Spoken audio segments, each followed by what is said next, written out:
انہیں جانا انہیں مانا نہ رکھا ویسے کام للہ الحمد میں دنیا سے مسلمان گیا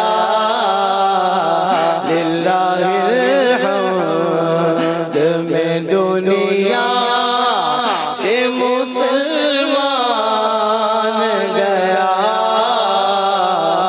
خاص طور پر اس شعر کے حوالے سے میں آپ سے یہ سوال کرنا چاہتا ہوں کہ عمومی طور پر اس طرح کی بات ہوتی ہے نا، اب چونکہ سید اعلیٰ ظاہری طور پر بھی حیات ہیں اور آپ لکھ رہے ہیں کہ انہیں جانا انہیں مانا نہ رکھا غیر سے کام، انشاءاللہ میں دنیا سے مسلمان جاؤں گا، اس طرح کی بات نہیں فرمائی آپ نے۔ یقیناً للہ الحمد میں انشاءاللہ بھی شامل ہے، لیکن یہاں اس مقام پر سید اعلیٰ حضرت نے یہ کیوں ارشاد فرمایا، یہ کیوں کہا کہ للہ الحمد میں دنیا سے مسلمان گیا؟ کیا اس معاملے میں اتنا ہی یقین دکھانا ہے؟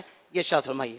للہ الحمد میں دنیا سے مسلمان گیا، نکیرین کرتے ہیں تعظیم میری، فدا ہو کے تجھ پر یہ عزت ملی ہے۔ اب نکیرین کی تعظیم کا موقع تو قبر میں جانے سے بعد ہی آئے گا، وہ تو پہلے جیتے جی آپ فرما گئے۔ تو یہ ساری باتیں حسن ظن پر ہیں۔ سرکار سے محبت ہے مجھے کہ سرکار مجھے تنہا چھوڑیں گے ہی نہیں، یوں سرکار سے محبت ہے، سرکار سے عشق ہے تو میرے ایمان کو انشاءاللہ کچھ نہیں ہوگا۔ للہ الحمد، اسی کے لیے حمد ہے، اسی کی اللہ کے لیے تعریف ہے کہ وہ میں دنیا سے مسلمان گیا۔ تو بعض اوقات یہ کہ ماضی کو حال سے مطلب بولا جاتا ہے اشعار میں، بعض اوقات مستقبل کو حال میں کہا جاتا ہے۔ اشعار پڑھنے میں یہ اعلیٰ حضرت کا کلام ہے نا، امام کا کلام کلاموں کا امام ہے، تو اس سے مطلب سیکھنے کو ملتا رہتا ہے۔ تو یہ کہ یہ اعلیٰ حضرت نے لکھا تو کہہ سکتے ہیں کہ انشاءاللہ میں مسلمان گیا۔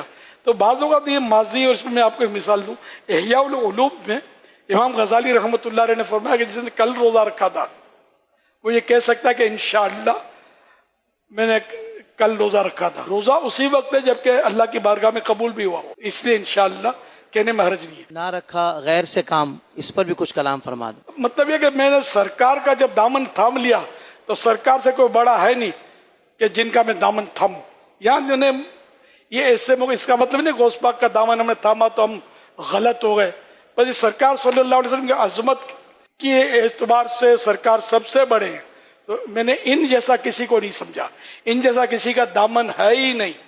تو یہ مطلب تعویلات تو سمجھ میں آتی ہے۔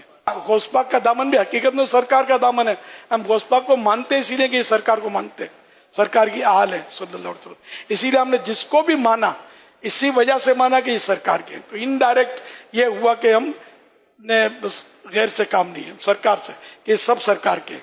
سادات کرام کا احترام کیوں کرتے ہیں؟ سرکار کی اولاد ہیں۔ اہل بیت سے کیوں محبت کرتے ہیں؟ سرکار کی آل ہے۔ صحابہ سے کیوں محبت کرتے ہیں؟